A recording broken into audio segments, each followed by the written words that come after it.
नमस्कार दोस्तों, हर्षित द्विवेदी एजुकेशन में आपका स्वागत है। मेरा नाम है विनीत सागर। एक न्यूज़ निकल के आ रहा है दोस्तों युगांडा से, that Uganda loses its only international airport to China. China का डेप्थ ट्रैप स्ट्रैटेजी का एक लेटेस्ट एग्जाम्पल आप बोल सकते हो ये इंसिडेंट।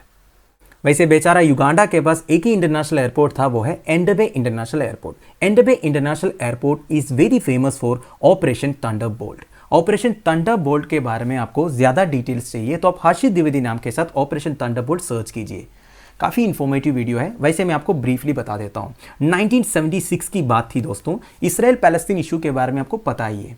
वैसे इसराइल का एक passenger aircraft Palestine popular front के कुछ टेररिस्ट ने हाईजैक किया और वो एयरक्राफ्ट लेके गया युगांडा में एंडबे इंटरनेशनल एयरपोर्ट में। तब युगांडा के प्रेसिडेंट थे ईदी अमीन। ईदी अमीन के बारे में आप सभी ने सुना ही होगा। तो ईदी अमीन ने पैलेस्तीन के सपोर्ट में बोला आप एयरक्राफ्ट को इधर पार कर सकते हो एंड हॉस्टेजेस को एयरपोर्ट के अंदर रख सकते हो। जैसे इसराइल को यह बात पता चला, इसराइल ने अपनी इजरायली डिफेंस फोर्सेस, बेसिकली उनकी जो कमांडो ग्रुप है जिनको आप मोसाद करके सुना होगा, Mossad is a very famous and brave commando group, one of the most powerful and brave commando group है।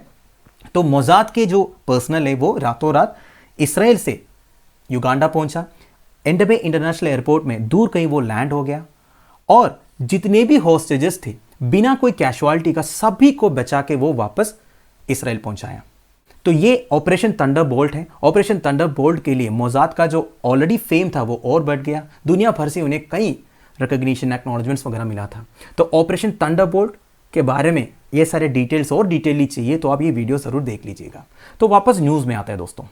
तो देखिए डेप्थ ट्रैप स्ट्रैटेजी के बारे में मैं बताऊंगा आपको। वैसे हमने काफ़ी बार डिस्कस किया चाइना का डेप्थ ट्रैप स्ट्रैटेजी के बारे में। काफ़ी सारे कंट्रीज इसके विक्टिम हैं। तो लेटेस्ट विक्टिम है अब युगांडा। अब इस न्यूज़ के कॉन्टेक्स्ट में हम थोड़ा बहुत डिस्कस करेंगे। शुरुआत करते हैं दोस्तों, व्हाट्स द न्यूज़। सबसे पहले युगांडा का मैप आप देख लीजिए। बॉर्डरिंग कंट्रीज है South Sudan, Democratic Republic of the Congo, Rwanda, Tanzania and Kenya. एक लीस्ट डेवलप्ड कंट्री है युगांडा, ठीक है। तो another nation has fallen prey to what is popularly called the China's डेप्थ ट्रैप स्ट्रैटेजी। तो basically Uganda ने Entebbe international airport का development के लिए चाइना से लोन लिए थे और एक मैच्योरिटी पीरियड था लोन वापस चुकाने के लिए। वो पीरियड खत्म हो चुका है। अब चाइना एंडबे इंटरनेशनल एयरपोर्ट को टेक ओवर करने के प्रोसीजर्स शुरू करने वाला है। अब इस न्यूज़ को थोड़ा डिटेलली जानते हैं, सच क्या है। देखिए दोस्तों, चाइना का एक्सपोर्ट इंपोर्ट बैंक ने 2015 में युगांडन गवर्नमेंट को 207 मिलियन का लोन दिया था एट 2% इंटरेस्ट। लोन किसके लिए दिया था? For the expansion of Entebbe Airport. Uganda का जो ओनली इंटरनेशनल एयरपोर्ट है एंडबे एयरपोर्ट, इसी का एक्सपांशन के लिए चाइना का एक्सपोर्ट इंपोर्ट बैंक ने युगांडा को लोन दिया था। अब इस लोन का मैच्योरिटी पीरियड है 20 ईयर्स का एंड 7 ईयर ग्रेस पीरियड भी है। तो कुल मिला के 27 ईयर्स का मैच्योरिटी पीरियड आप बोल सकते हो। तो 2015 में साइन हुआ था, अब 27 ईयर्स है। तो अब ये न्यूज़ में क्यों निकल के आ रहा है? देखिए न्यूज़ में इसलिए निकल के आ रहा है दोस्तों क्योंकि कुछ अफ्रीकन मीडिया रिपोर्ट्स के हिसाब से युगांडन गवर्नमेंट ने इंटरनेशनल इम्यूनिटी वाला जो क्लॉज है उसको वेव ऑफ किया था एंड इंटरनेशनल एयरपोर्ट को पूरा अटैच किया था ये लोन मिलने के लिए। तो मेरा कहने का मतलब है इन्होंने अपना ओनली इंटरनेशनल एयरपोर्ट को गिरवी में रखे आया है। ये न्यूज़ अभी फैल रहा है। अब देखिए ये क्लॉज फॉर इंटरनेशनल इम्यूनिटी का मतलब क्या होता है? This means that China without any international arbitration can take over the possession of Entebbe international Airport. मतलब इस तरह के क्लॉज भी इस एग्रीमेंट में साइन हुआ है। मतलब कोई इंटरनेशनल आर्बिट्रेशन नहीं होगा। अगर ये लोन जो लिया है उसमें डिफॉल्ट करेगा, मतलब लोन अगर वापस टाइम पे नहीं चुकाएगा तो सीधा सीधा एंडबे इंटरनेशनल एयरपोर्ट का पोसेशन चाइना ले लेगा। तो वही है ये इंटरनेशनल इम्यूनिटी वाला क्लॉज का मतलब। क्लियर? ऊपर से दोस्तों युगांडन फिनेंस मिनिस्टर मटिया कसेजा ने पार्लियामेंट के सामने अपोलोजाइज भी किया for miss handling the $multi-million loan. इसका मतलब यह है जो अफ्रीकन मीडिया का रिपोर्ट्स है चाइनीज लोन के बारे में ये सच है कि नहीं? और लेटेस्ट मीडिया रिपोर्ट्स ये कहता है एक delegation of Ugandan officials visit किए थे चाइना इस साल के शुरुआत में in an attempt to renegotiate the clauses of loan agreement. मतलब 2015 का लोन एग्रीमेंट में जितने कॉन्ट्रोवर्शियल क्लॉजेस है उसके ऊपर रीनेगोशिएट करने के लिए कुछ युगांडन ऑफिशियल्स गए भी थे चाइना। अब इसके रिपोर्ट्स अब बाहर नहीं आया है। अब दोस्तों चाइना का डेप्थ ट्रैप डिप्लोमेसी के बारे में, वैसे इसके बारे में हमने काफ़ी बार डिस्कस किया है। चाइना क्या करते हैं दोस्तों? अपना फिनेंशियल टूल का इस्तेमाल करते हैं to gain influence across the world and grab considerable power. अब देखिए दोस्तों चाइना क्या करते हैं। चाइना के पास पैसे बहुत हैं। अब चाइना डेवलपिंग कंट्रीज़ को या फिर प्राइमरली लो और मिडिल इनकम कंट्रीज़ को कंसेशनल लोन्स प्रोवाइड करते हैं, कम इंटरेस्ट में बिलियंस ऑफ डॉलर्स का लोन प्रोवाइड करते हैं, basically for large scale infrastructure projects. जिन कंट्रीज़ को पैसों की ज़रूरत है लार्ज स्केल इंफ्रास्ट्रक्चर प्रोजेक्ट्स के लिए, उन्हें कंसेशनल इंटरेस्ट रेट में China billions of dollars loan के रूप में देते हैं। आप देखिए, ये जो कंट्रीज जब ये पैसे मैच्योरिटी पीरियड के बाद भी वापस चुका नहीं पाता है, लोन एग्रीमेंट में ऐसा कुछ क्लॉसेस लिखा होगा, ये पर्टिकुलर इंफ्रास्ट्रक्चर प्रोजेक्ट का पूरा मैनेजमेंट चाइना टेक ओवर करेगा या फिर जो चाइनीज कंपनी इन्वेस्ट किया होगा वो टेक ओवर करेगा। अब आप सोचिए दोस्तों, एक कंट्री में दूसरे एक कंट्री का कोई एक कंपनी एक इंफ्रास्ट्रक्चर प्रोजेक्ट को चलाएगा, हम तो सोच भी नहीं सकते। फॉर एग्जाम्पल, इंडिया में एक बड़ा सा इंफ्रास्ट्रक्चर प्रोजेक्ट में इन्वेस्ट कर रहा है चाइना, और इंडिया मान लीजिए अगर वो वापस चुका नहीं पा रहा है जो लोन अमाउंट है, और चाइना के पूरा मैनेज करेगा। मान लीजिए हमारे देश में बहुत बड़ा एक हाईवे या फिर एक बहुत बड़ा टर्मिनल प्रोजेक्ट या फिर पोर्ट पूरा दूसरे कंट्री आके मैनेज कर रहे हैं, एडमिनिस्ट्रेशन कर रहे हैं, तो इस तरह चाइना ऑलरेडी कर भी रहा है। मैंने रिसेंटली आपको श्रीलंका के बारे में बताया था, जो ईस्ट कंटेनर टर्मिनल प्रोजेक्ट वगैरह है या फिर उनका जो हाईवे प्रोजेक्ट है, वो सब चाइना धीरे धीरे उसके ऊपर इन्फ्लुएंस जो है बढ़ा रहा है, और पहले वो उस पर्टिकुलर प्रोजेक्ट के ऊपर मैनेजमेंट करेगा, ओनरशिप करेगा, इसके बाद धीरे धीरे उनके जो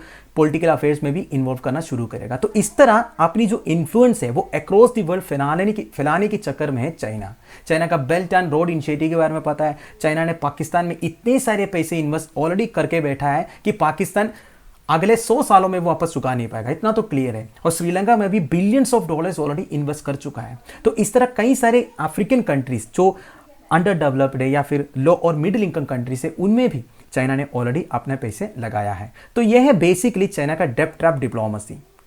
अब दोस्तों, चाइना का डेब्ट ट्रैप डिप्लोमेसी का कुछ रीसेंट एग्जांपल्स मैं आपको बता देता हूं। Sri Lanka was forced to hand over control of the Hambantota port project to China for 99 years. देखिए, श्रीलंकन गवर्नमेंट ने Hambantota port project develop construction company से काम करवाया था, $multi-billion डील था। अब श्रीलंकन गवर्नमेंट कहाँ इतना पैसा वापस चुका पाएगा, इसलिए हम्बनटोटा पोर्ट प्रोजेक्ट का पूरा कंट्रोल 99 ईयर्स के लिए चाइना को दिया है।